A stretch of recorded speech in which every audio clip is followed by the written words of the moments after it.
Subscribe करें खबर plus 18 को और प्रेस करें इस बेल को। खबरों के लिए बने रहें। लोकसभा चुनाव 2024 टोंक सवाई माधोपुर सीट, इन दोनों हॉट सीट है। जुबानी जंग जारी दो प्रत्याशियों के बीच में। एक बार फिर से उम्मीद की जा रही है कि सुखबीर सिंह जोनापुरिया क्या इस सीट पर हैट्रिक मार पाएंगे या हरीश मीणा सचिन पायलट के नाम के सहारे इस सीट पर पार पा लेंगे। बात करते हैं भारतीय जनता पार्टी के जिलाध्यक्ष अजीत सिंह मेहता से। किस तरह की तैयारी है, क्या उम्मीद कर रहे हैं आप इन चुनावों से?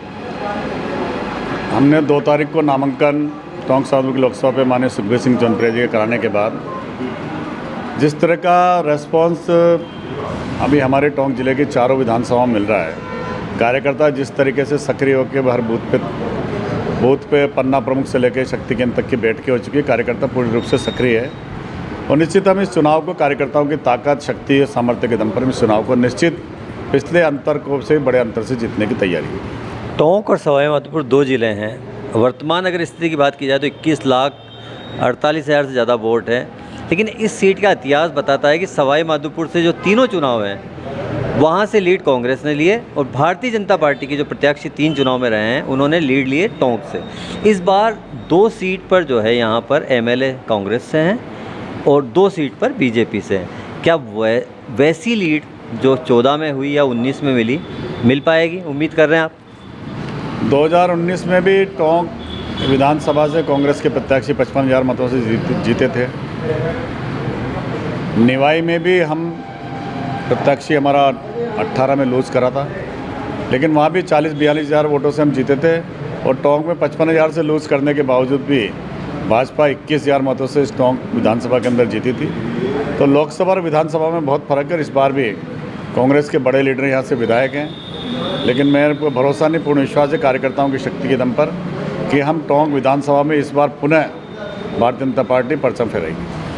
कोई बड़े स्टार प्रचारक कभी देखने को नहीं मिले। एक रोड शो हुआ, लेकिन वो रोड शो जो देवली का रहा वो रोड शो था। एक बड़ी सभा का इंतज़ार है, उम्मीद की जा रही कोई बड़ी सभा आने वाली है? निश्चित 20 तारीख के आसपास हमारे इस टोंक साधु लोकसभा के अंदर देश ने दुनिया के सबसे बड़े नेता नरेंद्र भाई मोदी का कार्यक्रम हमें मिलने वाला है। उसको लेकर तैयारी भी है और निश्चित विश्वास करीब तारीख तय होना बाकी है। बाकी माननीय प्रधानमंत्री जी का कार्यक्रम हमारे इस टोंक साधु लोकसभा को मिलने वाला है। मोदी जी अगर आएंगे तो सीट का समीकरण सारे बदल जाएंगे, उम्मीद कर रहे हैं? निश्चित ये चुनाव सीधा मोदी जी के नाम पर है, उनके कार्य पर है, 10 साल के उनके परफॉर्मेंस पर है। और जिस व्यक्ति के नाम पर चुनाव है, जनता उनको देख रही है, जनता उन पर विश्वास है, भरोसा है। मोदी जी है तो मुमकिन है, जनता इस बात को मानती है। उनका आना हमारे टोंक साधु लोकसभा में निश्चित ही परिवर्तन की हवा की ओर लेके जाएगा। अच्छा, एक चीज़ बताइए, जो जुबानी जंग है, जब तल्खियाँ बढ़ती है शब्दों में, तो क्या संदेश देंगे युवाओं को? इन दिनों जो है दोनों प्रत्याशी एक दूसरे पर लगातार जुबानी हमले में, कोई भी पीछे नहीं है। राजनीति में, चुनाव में आपस में कटाक्ष होना कोई आजकल बड़ी बात नहीं है, कोई गलत बात भी नहीं है। आजकल आदमी इस चीज़ को पसंद भी करता है, लेकिन उसके पीछे भाव नहीं है। भाव हमारा विचार है, हम विचार के लिए काम करते हैं और इसके पीछे बहुत सारी ताकतें, शक्तियाँ, बहुत सारी कल्पनाएँ, देश राष्ट्र हमारे लिए सबसे ज़्यादा महत्वपूर्ण है, उसके लिए हम काम करने वाले लोग हैं। राजनीति में क्षणिक उस पल के टाइम के लिए 20-25 दिन के लिए चुनाव का पीरियड होता है, लेकिन हम लोग 365 दिन इस पार्टी के लिए, इस राष्ट्र के लिए काम करने वाले कार्यकर्ता हैं, तो इसका कोई ज़्यादा इम्पैक्ट हमारे को नज़र आता नहीं है। बीजेपी के प्रत्याशी सुखबीर सिंह जोनापुरिया का विरोध हो रहा है और अब इस बात के मज़े जो है कांग्रेस प्रत्याशी जो भी हमले बोल रहे हैं कि उन्हें अपनी पार्टी को देखना पड़ेगा, उनकी पार्टी के कार्यकर्ता ही नहीं चाहते कि वो जीतें। देखिए, कांग्रेस का विरोध भी है, लेकिन हमारे कार्यकर्ता हमारे नेता को सामने कह देते हैं और फिर वही कार्यकर्ता हमसे संतुष्ट हो जाता, तो विरोध नहीं कह सकते उसे। हमारे पार्टी के अंदर लोकतंत्र, कार्यकर्ता अपनी बात को कहता है, लेकिन वो हमारे लिए काम करेगा। ऐसे कार्यकर्ता बहुत से जिनने माननीय सांसद साहब से, जो प्रत्याशी से बातचीत करी, फिर बाद में मेरे पास फोन आया, भाई साहब कोई बात नहीं है, वो तो हमने कहा था और अपने नेता को हमारा कहने का अधिकार है, तो कोई ऐसा गंभीर विषय नहीं है।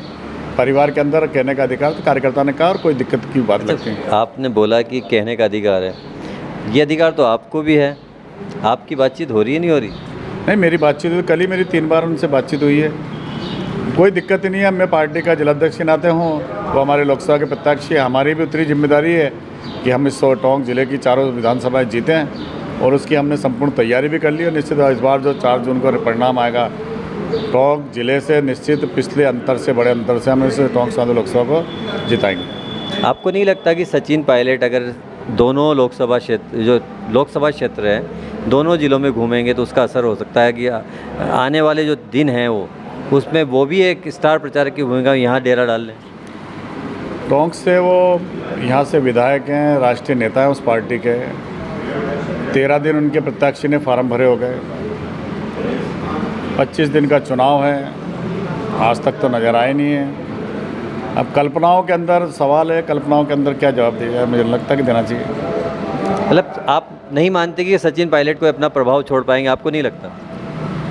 मुझे नहीं लगता, क्योंकि इस बार ये चुनाव विधानसभा से हटके चुनाव है। ये नीति और नियत का चुनाव है, मोदी जी के कार्य का चुनाव है, मोदी जी के देश को आगे ले जाने वाली जो कल्पना है 2047 का भारत कैसा हो।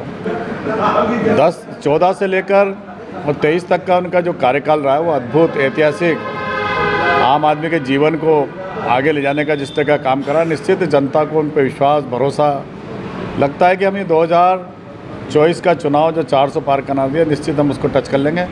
राजस्थान में हमारी लोकसभा में भी हैट्रिक करेंगे। राजस्थान के अंदर 25 की 25 लोकसभा सीटें जीतेंगे। आप देखो जैसे दिन निकलेंगे आप खुद कहेंगे कि राजस्थान के अंदर 25 की 25 सीटें भारतीय जनता पार्टी। अजीत सिंह मेहता जिलाध्यक्ष हैं, क्या उनके नेतृत्व में पार्टी एक है? कम से कम मैं ये कह सकता हूँ कि आप ये बता दीजिए एक है या नहीं है। 14 अप्रैल को अम्बेडकर जयंती पे एक दृश्य और देखा टोंक की जनता ने। नहीं, अम्बेडकर जयंती पे माननीय सांसद साहब को प्रवास पे जाना था। मैं कहीं कार्यकर्ता आए हुए थे, बैठा हुआ था, उनसे चर्चा कर रहा था चुनाव को लेके, तो उनसे बात हुई तो उन्होंने कहा कि मैं निकल। पार्टी एक है पूरी? बिल्कुल, पूरी पार्टी एक है और सब एक ही उद्देश्य के लिए। पूरी जिला कार्यकारिणी, पूरे संगठन सब एक साथ प्रचार पे कब नजर आने वाले हैं? निश्चित जब कभी ऐसा अवसर आएगा सब एक साथ पार्टी का प्रचार करने का एक साथ नजर आएंगे। अच्छा, एक रैली को लेकर और चर्चा है, भगवा रैली को।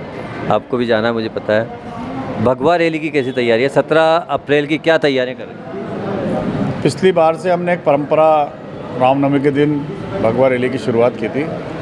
हर वर्ष की भांति, पिछले वर्ष की भांति भी इस बार भगवा रैली को, और इस वर्ष तो वैसे भी महत्वपूर्ण है कि हमारे लिए भगवान श्री राम का भव्य मंदिर 22 जनवरी को माँ भगवान विराजमान हो चुके हैं, इसलिए जो 17 तारीख की रामनवमी की रैली बिल्कुल ऐतिहासिक रहने वाली है। वो 3 प्रमुख बातें कि जनता आपको वोट दे लोकसभा चुनाव के अंदर, क्या ऐसे 3 मुद्दे हैं, क्या देश में हुआ है या टोंक में हुआ है कि आप उम्मीद कर रहे हैं कि हैट्रिक होगी?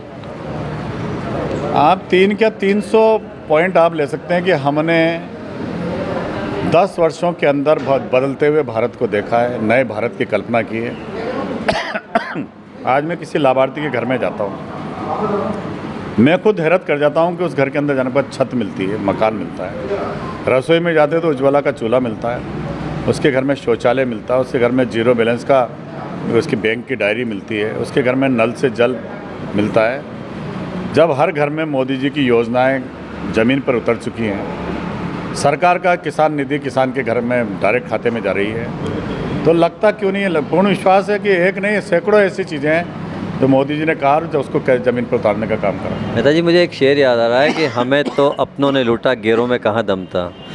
विधानसभा चुनाव 23 की बात कर रहे हैं, याद आती है वो चीज़ें कि कभी कभी तो विधानसभा चुनाव में लोगों ने क्या करा उनका ईश्वर ध्यान चिंता करेगा। मैं ये कह सकता हूँ कि मेरे पिताजी जनसंघ से लेकर आज तक एक विचार के लिए काम करते आए थे। मेरा उनको उनके दिए हुए संस्कारों के आधार पर जब तक हूँ राजनीतिक क्षेत्र में, मैं पार्टी के साथ निष्ठा से, ईमानदारी से, मेरी क्षमता से अधिक पार्टी के लिए काम करने का मेरा जज्बा भी और काम करता भी। ये है अजीत सिंह मेहता, जिनका कहना है कि निश्चित तौर पर इस सीट पर हैट्रिक भी होगी, राजस्थान में 25-0 भी होगा और देश में 400 पार भी होगा। अब देखने वाली बात ये होगी कि बीजेपी की एकजुटता की बात तो करते हैं, लेकिन धरातल पर कहीं ना कहीं जो है ये बात छूटी नज़र आती है। अब क्या 26 अप्रैल तक बीजेपी अपने सारे मतभेद, मन मुटाव को भुलाकर एक साथ मतदान के लिए आगे बढ़ती है या नहीं बढ़ती, ये तो परिणाम के दिन ही पता चल पाएगा। Please subscribe Khabar Plus 18 for latest news and updates.